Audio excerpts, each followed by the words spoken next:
सभी छात्रों का ऑनलाइन क्लास में हार्दिक अभिनंदन। छात्रों,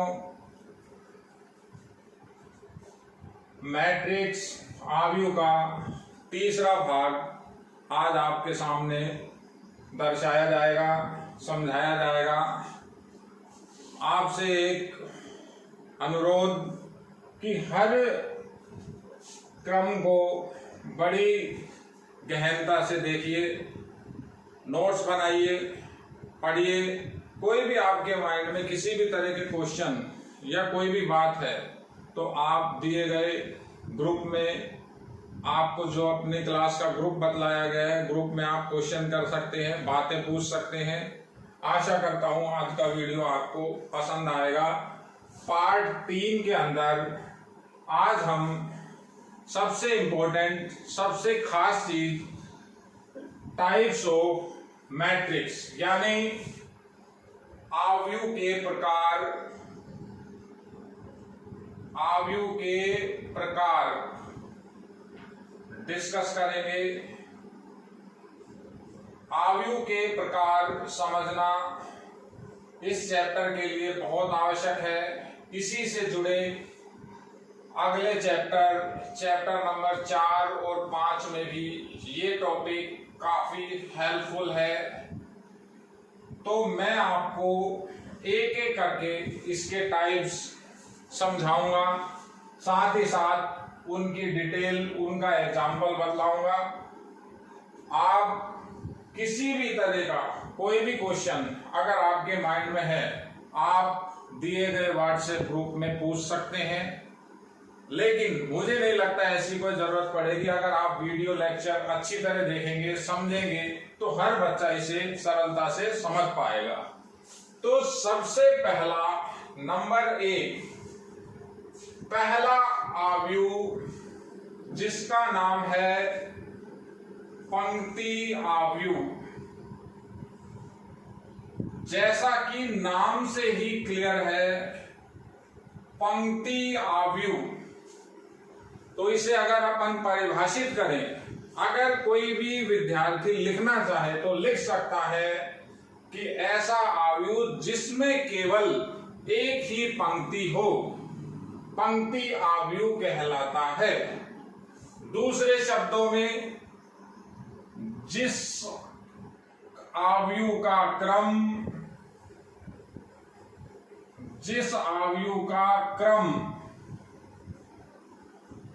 एक बाई, यानी पंक्ति एक ही पंक्ति होगी, उसमें नाम है उसका पंक्ति आव्यूह, एक बाई।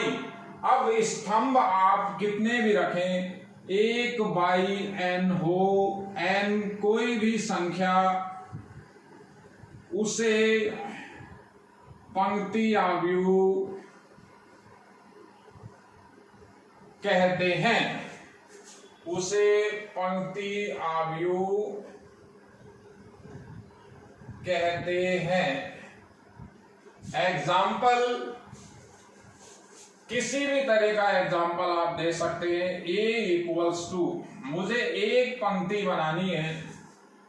अब स्तंभों की संख्या, जैसे मैं एक पंक्ति लिखी 1 0 2 5 7, सिंपल सा एग्जाम्पल दिया है। एग्जाम्पल हुआ 1/5, एक पंक्ति 5 स्तंभ, जिसे हम पंक्ति आव्यूह कहते हैं। नंबर 2, स्तंभ आव्यूह।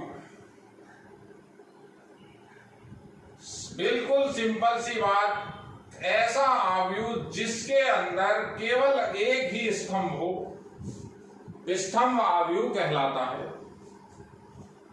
इसी तरह से परिभाषा लिखेंगे, जिस आव्यूह का क्रम m×1 हो,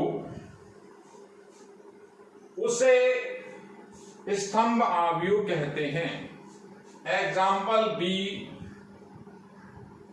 मैंने लिखा α1, α2, α3 up to so on α_r। तो कोई भी विद्यार्थी इसका क्रम एक बार अपने माइंड में सोचे, क्रम हुआ इसका सबसे पहले पंक्तियों की संख्या, तो पंक्ति पहली, दूसरी, तीसरी, और ये कंटिन्यूअस टेल कंटिन्यूअस है, 8 पंक्तियां कुल हुई, तो क्रम हुआ R/1। यानी जिस आयु में स्तंभों की संख्या 1 हो, स्तंभ आयु, जिस आयु में पंक्तियों की संख्या 1 हो, उसे पंक्ति आयु कहा जाता है। नंबर 3, वर्ग आयु। वर्ग आयु वेरी इंपॉर्टेंट के अंदर, वैसे तो सारा गणित इंपॉर्टेंट है, कौन सी चीज कब काम आ जाए, लेकिन फिर भी टीचर लिख देता है कि बच्चा इसे किसी भी तरह से मिस ना करे। वर्ग आयु यानी नाम ऐसा हुआ कि आयत बना, ये आयत बना, अब वो वर्ग बनेगा, तो वर्ग आयु का मतलब कोई अननोन भी देखे तो वो समझ सकता है कि ऐसा आयु जिसमें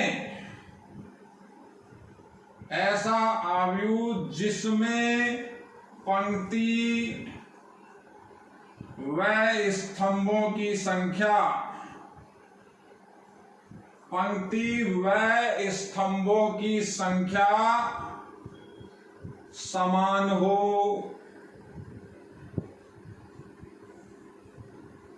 ऐसा आयु जिसमें पंक्ति व स्तंभों की संख्या समान हो, वर्ग आयु कहलाता है। कोई भी आप एग्जाम्पल दें, 3/3, L/L, 2/2, सभी वर्ग आयु के एग्जाम्पल हैं। मैं आपको एक मानक रूप में वर्ग आयु का एग्जाम्पल बता रहा हूं। 1, 11, 12, 13, 21, 22, 23, 31, 32, 33। 3/3 का वर्ग आयु है। नाम वर्ग इसलिए, इसकी जो शेप बनेगी वो वर्ग की शेप बनेगी। जिस भी आयु के अंदर पंक्ति व स्तंभ बराबर हो, वर्ग आयु कहलाता है। तो आप इसे थोड़ा माइंड में रखिए, आगे ये नीडफुल है, काम आएगा। वर्ग आयु नंबर 3। उसके बाद नंबर 4 के अंदर हम बात करेंगे विकर्ण आयु की। लेकिन विकर्ण आयु से पहले आपको किसी भी वर्ग आयु के अंदर मुख्य विकर्ण को समझना बहुत जरूरी है। तो मैं अगला आपका एक छोटा सा टॉपिक, जो मैट्रिक्स का प्रकार नहीं है, 3 प्रकार मैंने छोड़े, मैं एक छोटा सा टॉपिक आपको समझाऊंगा। आप थोड़ा सा मन लगाइए, बोर्ड की तरफ देखिए बराबर। उसे बोलते हैं वर्ग आयु का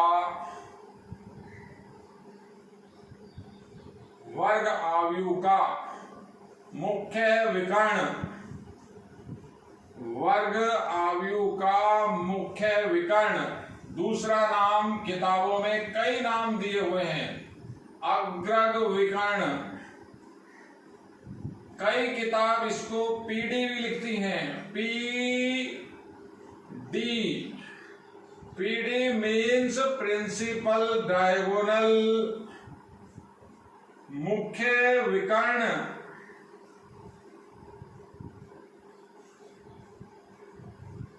तो अपन इसे यहां समझ सकते हैं कि प्रिंसिपल डायगोनल क्या होता है। छात्र थोड़ा सा मैथ्स के लिए बोर्ड की तरफ ज्यादा फोकस करें, मेरी बातें आप सुने, लेकिन आप निरंतर वीडियो देखें, बोर्ड की तरफ देखें, सारे वीडियो आपको क्रम से देखने हैं। पहले लेक्चर फर्स्ट सेकंड, इसके बाद ये थर्ड लेक्चर देखना है। आगे पीछे आप नहीं देखें, नहीं तो आपको प्रॉब्लम आएगी। तो प्रिंसिपल डायगोनल वर्ग आव्यूह के अंदर ही होगा। मैंने नाम ही ऐसा लिखा, वर्ग आव्यूह का मुख्य विकर्ण। तो अपन अगर जनरल विकर्ण की बात करें तो किसी भी चीज में, किसी भी आयत में, किसी भी वर्ग में हम कहते हैं दो विकर्ण होते हैं। लेकिन अगर अपन आव्यूह की बात करें और वो भी वर्ग आव्यूह की बात करें तो वर्ग आव्यूह की शेप इस तरह से बनेगी। तो जो अपन मुख्य विकर्ण बताएंगे, मुख्य विकर्ण वो कहलाता है जिसके अंदर आई और जे दोनों इक्वल हो।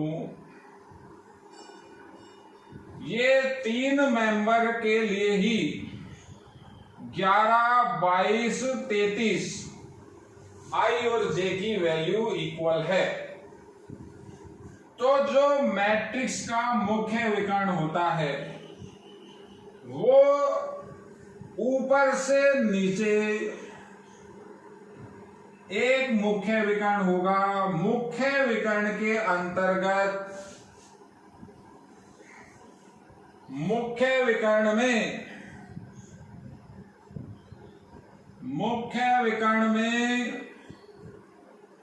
वे अवयव शामिल होंगे। मुख्य विकर्ण में वे अवयव शामिल होंगे जिनके लिए मुख्य विकर्ण में वे अवयव शामिल होंगे जिनके लिए आई इक्वल्स टू जे। केवल एक ही प्रिंसिपल डायगोनल होगा, एक ही अग्रग विकर्ण होगा। बड़ी सिंपल सी बात है। मैं एक एग्जांपल आपको दूसरा दे रहा हूं। b बराबर 1 2 3 0 2 5 1 6 7 9 7 1 2 1 3 4। मैंने 4x4 का वर्ग आव्यूह बनाया। अगर अपन कहें कि प्रिंसिपल डायगोनल कौन सा है तो ये नंबर पहला, दूसरा, तीसरा, चौथा, ये नंबर बोला जाएगा B44, B33, B22 और B11। इन 4 मेंबर के लिए आई जे की वैल्यू इक्वल है। तो मुख्य विकर्ण के अंदर केवल ये 4 अवयव होंगे। इसे बोलते हैं प्रिंसिपल डायगोनल पीडी। इंपॉर्टेंट। कोई प्रॉब्लम? इसी के अंदर अगला टॉपिक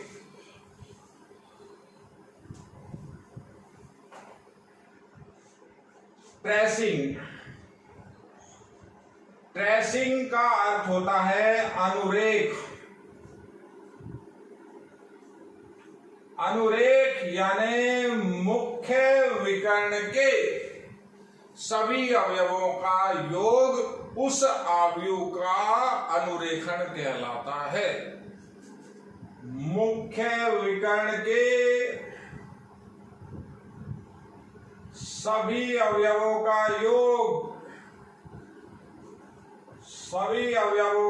योग अनुरेखण कहलाता है। तो आपके पास कोई भी वर्ग मैट्रिक्स आए, ट्रेसिंग करने को कहता है, ट्रेसिंग हो सकती है। एक क्वेश्चन करें, क्वेश्चन नंबर 4। एक नंबर के अंदर कह रहा है a equals to sine square theta 0 1 2 -1 5 tan theta cos theta cos square theta. कहता है इस अवयव का अनुरेखण कीजिए। तो अनुरेखण तभी होगा जब वर्ग अवयव हो। वर्ग अवयव है मुख्य विकर्ण के सभी अवयवों का योग कीजिए।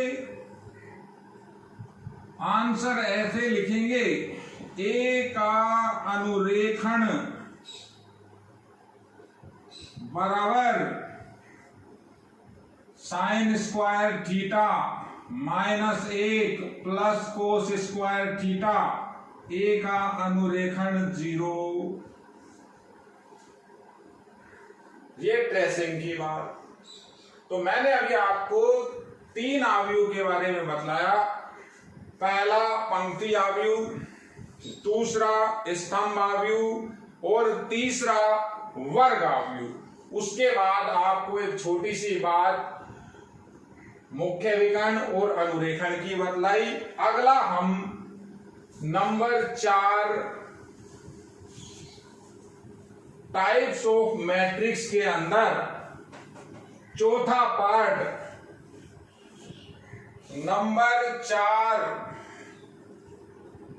विकर्ण अवयव।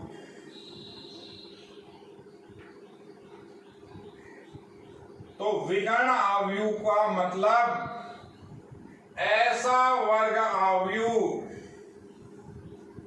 एक ऐसा वर्ग अवयव जिसमें मुख्य विकर्ण के अतिरिक्त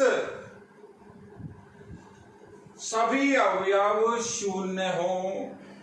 मैं आपको एक एग्जांपल बता रहा हूं। 7 0 0 0 2 0 0 0 5। विकर्ण अवयव की परिभाषा एक ऐसा वर्ग अवयव जिसमें मुख्य विकर्ण के अतिरिक्त सभी अवयव शून्य हो, उसे विकर्ण अवयव कहते हैं। मेरा ऐसा मानना है इसे वो आपसे परिभाषित करवा सकता है। तो ये जो आपको मैं परिभाषा बता रहा हूं ये समझने की है, ये मैथमेटिकल डेफिनेशन नहीं है, गणितीय परिभाषा नहीं है। तो आपको जो परिभाषा लिखनी है, एक अंक के अंदर आपको जो इसकी डेफिनेशन लिखनी है वो इस तरह से लिखेंगे। इसकी परिभाषा गणितीय परिभाषा होगी। अपन लिखेंगे ए बराबर ए आई जे m क्रॉस m एक विकर्ण अवयव होगा। एक विकर्ण अवयव होगा कब होगा? यदि, तो मैंने एक वर्ग अवयव बनाया m/m का वर्ग अवयव तो हो गया। ऐसा वर्ग अवयव जिसमें प्रिंसिपल डायगोनल के अतिरिक्त सभी अवयव शून्य। तो यदि क्या हुआ, यानी ए आई जे का मान 0 हो। 0 किन किन के लिए है? 1 2 3 4 5 6। इनमें कहीं भी आई और जे इक्वल नहीं है। तो इसके यहां लिखा ए आई जे का मान 0 यदि आई और जे बराबर नहीं हो। क्लियर? और ए आई जे की वैल्यू 0 नहीं होगी। यहां 0 नहीं है। कब नहीं होगी? when, यदि आई बराबर हो जे के। ये परिभाषा आप लिखेंगे तो ही आपको वो 1 नंबर देगा। हिंदी की लैंग्वेज आपको वहां नहीं लिखने हैं। तो विकर्ण अवयव के बाद अगला अवयव नंबर 5 अदिश अवयव।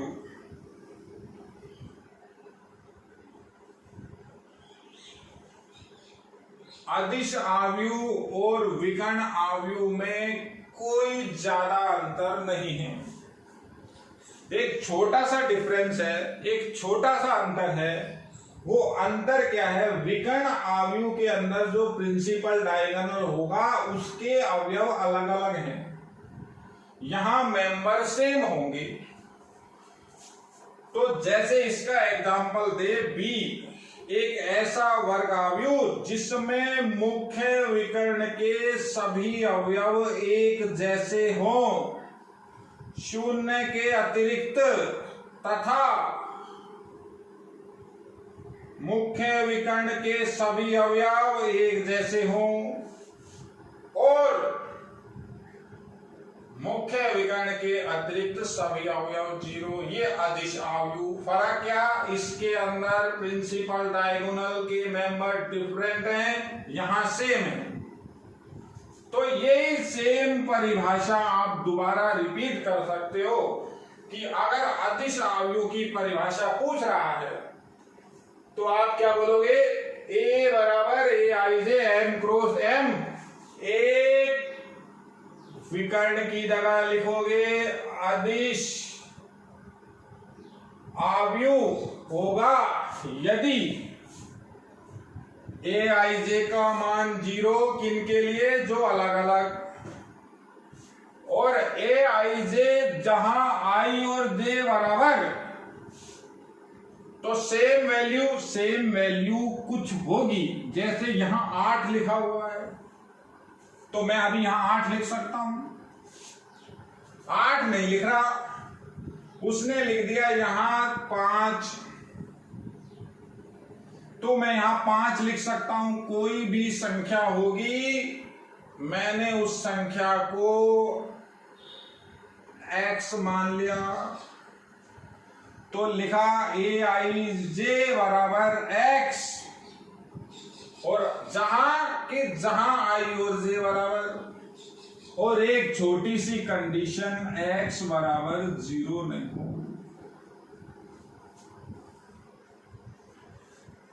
नंबर 6, शून्य आव्यूह।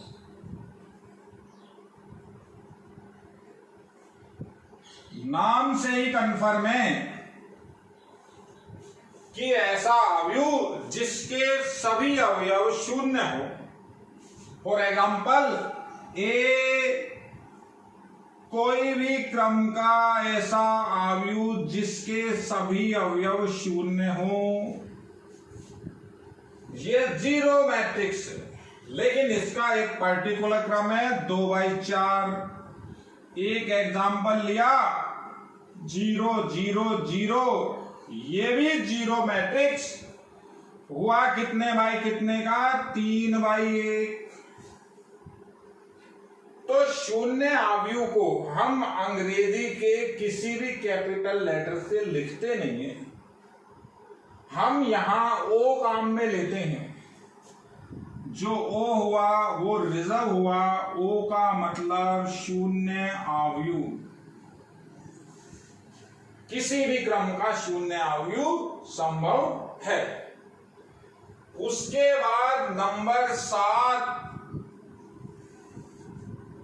7 नंबर में हम बतला रहे हैं इकाई आव्यूह।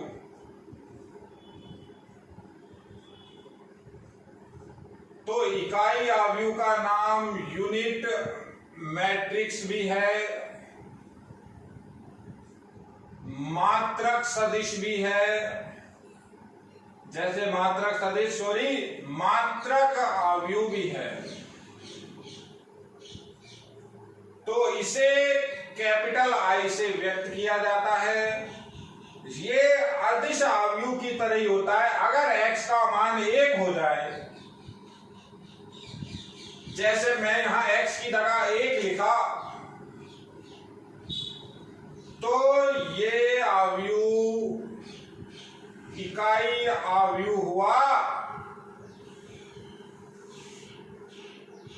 3/3 का है, I3 बोलते हैं। I2 भी होगा, I2 होगा 1001, 2/2 के अंदर। तो इसकी परिभाषा A बराबर AIJ M क्रॉस M एक इकाई आव्यूह होगा। यदि AIJ बराबर 0, कब 0? जब पंक्ति और स्तंभ अलग अलग, I बराबर नहीं है J के, और AIJ का मान एक फिक्स, कब? जब I बराबर J। तो विद्यार्थियों, ये आपको कुछ इंपॉर्टेंट आव्यूह के प्रकार बतलाए गए हैं। 2-4 प्रकार और भी हैं, आप नोट्सों को भी देखिए। थोड़ा सा टाइम का भी ध्यान रखना है। कोशिश ऐसी रहेगी कि 7 या 8 लेक्चर में, तीसरा लेक्चर है, तीसरा पार्ट है, 7 या 8 लेक्चर के अंदर ये चैप्टर कंप्लीट हो। आशा करता हूं ये चीज आपको पसंद आई होगी। इसी के बाद, इसी क्रम में थोड़ा सा अपन आगे चलेंगे, क्योंकि रोज बहुत कम ही पढ़ पा रहे हैं, तो थोड़ा सा आज आगे और चलेंगे। नेक्स्ट आपके लिए सारी चीजें इंपॉर्टेंट होती जाएंगी धीरे धीरे, जैसे जैसे आप सोचेंगे। नेक्स्ट टॉपिक इसी के अंदर वो होगा आव्यूह का परिवर्त आव्यूह या आव्यूह का परिवर्त। परिवर्त को हम इंग्लिश भी आपको थोड़ी सी समझनी पड़ेगी, क्योंकि ये संकेत इंग्लिश में ही काम आएंगे। ट्रांसपोज, किसी भी आव्यूह का ट्रांसपोज। तो जब हम किसी आव्यूह का ट्रांसपोज या परिवर्त करेंगे, एक नया आव्यूह बनेगा। एग्जाम्पल, मेरे पास एक आव्यूह A है, किसी भी क्रम का आप A लिखिए, जैसे मैंने लिखा 1 2 3 5 6 7। मेरे पास इस A के लिए क्रम 3/2 है। मैं इस A आव्यूह का ट्रांसपोज करना चाहता हूं। ट्रांसपोज का मतलब एक ऐसा आव्यूह बनाना चाहता हूं जिसे मैं AT से व्यक्त कर सकूं। ये A के ट्रांसपोज का संकेत हुआ AT। कई जगह इसे A' से भी व्यक्त करा जाता है, तो दोनों ही संकेत आप ध्यान रखें। अब ये AT आप किस तरह से बनाएंगे? बिल्कुल सिंपल, आप पंक्ति और स्तंभों को आपस में बदल दें। जो आपकी R1 है उसको आप C1 के अंदर लिखें,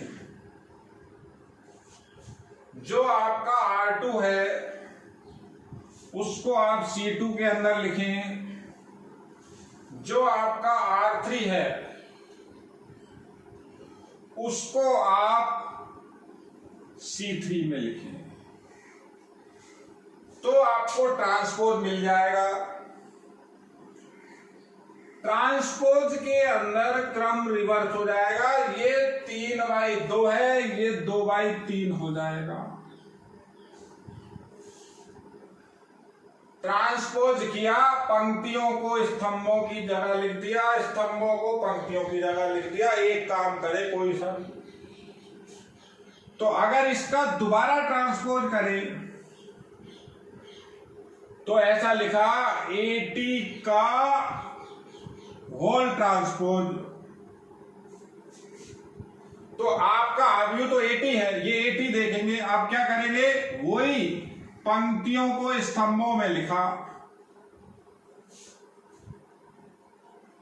पंक्तियों को स्तंभों में लिखा, क्रम वापस 3/2, तो ये वापस A बनेगा। जैसे कहते हैं उल्टे का एक बार दोबारा उल्टा करे तो सीधा होगा। तो एक कंडीशन ये भी आई, AT का अगेन ट्रांसपोज A के बराबर है। तो ट्रांसपोज बिल्कुल सिंपल, क्या करेंगे, पंक्ति स्तंभों को आपस में बदले, कोई भी क्रम हो। एक एग्जांपल और, B की वैल्यू दी हुई है 2 5 6 7 1 2 3 4। आपसे कहता है BT हमें लिखना पड़े, तो BT के अंदर लिखा 2 5 6 7, R1 को C1 में लगाया, 1 2 3 4, R2 को C2 में लगाया। ये 2/4 था, ये 4/2 आ गया। इससे मैं ये लिख सकता हूं, अगर ये B है तो ये BT है। ऐसा ही ट्रांसपोज इसका दोबारा करेंगे तो वापस यही प्राप्त होगा। तो ये आपन ने एक बात बताई है, आव्यूह का ट्रांसपोज। पार्ट 3 के अंदर अगला एक छोटा सा टॉपिक और,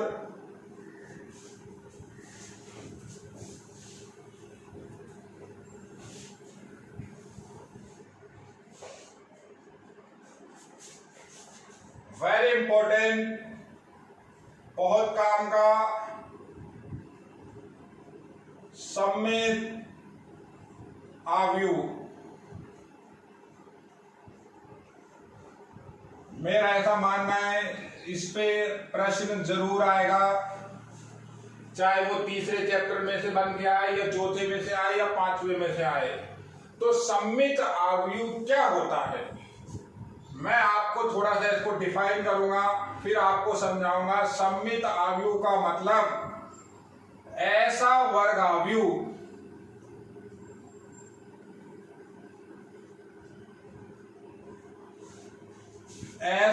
आव्यूह जिसमें पंक्ति व स्तंभों को, पंक्तियों व स्तंभों को परस्पर बदलने पर कोई परिवर्तन नहीं होता, उसे सममित आव्यूह कहते हैं। उसे सममित आव्यूह कहा जाता है।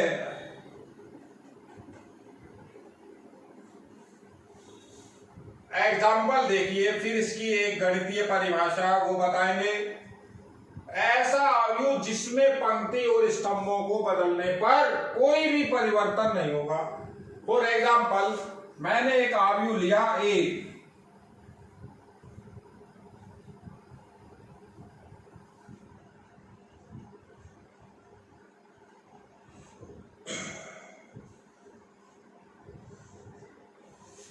मैंने लिखा ही इस तरह से है कि अगर मैं इसके अंदर ट्रांसपोज करूंगा, यानी पंक्ति व स्तंभों को आपस में बदलूंगा, तो इसके ऊपर कोई चेंज नहीं आएगा।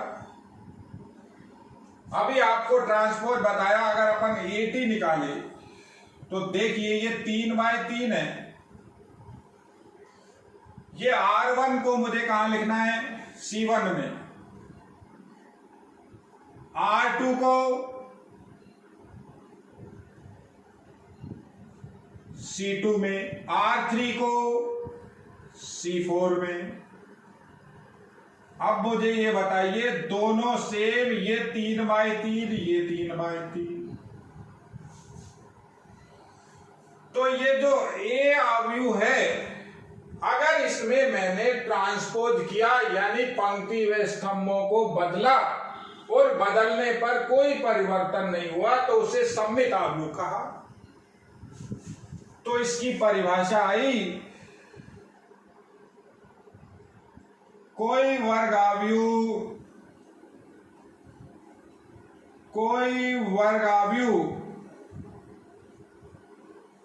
A सममित होगा यदि कब होगा, A बराबर हो 80, ये A और 80 बराबर है,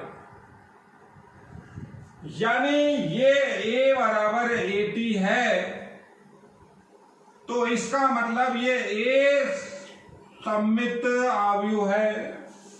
सममित आव्यूह की परिभाषा ऐसा वर्गाव्यूह जिसमें पंक्ति स्तंभों को बदले कोई परिवर्तन ना हो। ये पंक्ति स्तंभों को बदला, परिवर्तन ना हो, यानी वापस यही आया A बराबर 80, तो A को हम वर्ग आव्यूह यानी सममित वर्गाव्यूह कहते हैं। काफी रोचक सममित आव्यूह के काफी अच्छे गुणधर्म हैं। पार्ट नंबर 3 के बाद अगला मेरा चौथा पार्ट सममित आव्यूह के गुणधर्म और विषम सममित आव्यूह।